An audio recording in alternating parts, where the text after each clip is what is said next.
নয়াদিল্লিতে আয়োজিত India AI impact summit 2026, যেখানে ভারত নিজেকে বৈশ্বিক এআই নেতৃত্বের দাবিদার হিসেবে তুলে ধরতে চেয়েছিল, কিন্তু এক রোবটিক কুকুর পুরো সম্মেলনের আলোচনাকে অন্যদিকে ঘুরিয়ে দেয়। এই বিতর্ক কেবল এক বিশ্ববিদ্যালয়ের ওপর প্রশ্ন ফেলেনি, বরং ভারতের প্রযুক্তিগত বিশ্বাসযোগ্যতার ওপরও ছায়া ফেলেছে।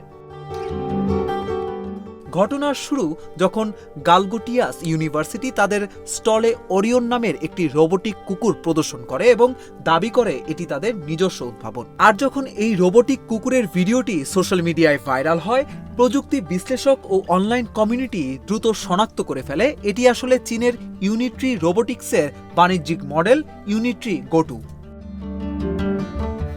বিতর্ক আরও তীব্র হয় যখন ভারতের তথ্য প্রযুক্তি মন্ত্রী অশ্বিনী বৈষ্ণব প্রথম দিকে এই রোবটিক কুকুরের একটি ভিডিও সামাজিক মাধ্যমে শেয়ার করে ভারতীয় উদ্ভাবনের উদাহরণ হিসেবে তুলে ধরেন। কিন্তু পরে যখন বিষয়টি প্রকাশ পায় যে এটি চীনা কোম্পানির তৈরি, তখন সেই পোস্টটি মুছে ফেলা হয়।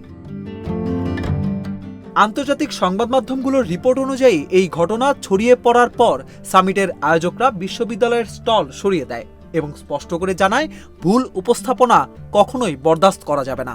সেই সাথে সরকারও জানায় এআই এর মতো সংবেদনশীল ও কৌশলগত ক্ষেত্রে স্বচ্ছতা অপরিহার্য।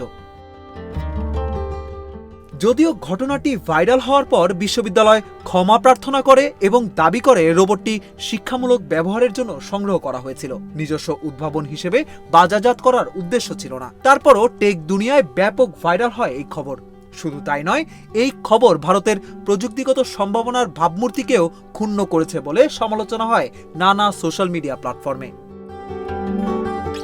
একটি রোবটিক কুকুরকে কেন্দ্র করে সৃষ্টি হওয়া এই ঘটনা স্মরণ করিয়ে দেয় ডিজিটাল যুগে তথ্যের বিশ্বাসযোগ্যতা এবং উদ্ভাবনের সত্যতা কতটা মূল্যবান। অভিষেক তরফদার, অঞ্জন, ইন্ডিপেন্ডেন্ট ডিজিটাল।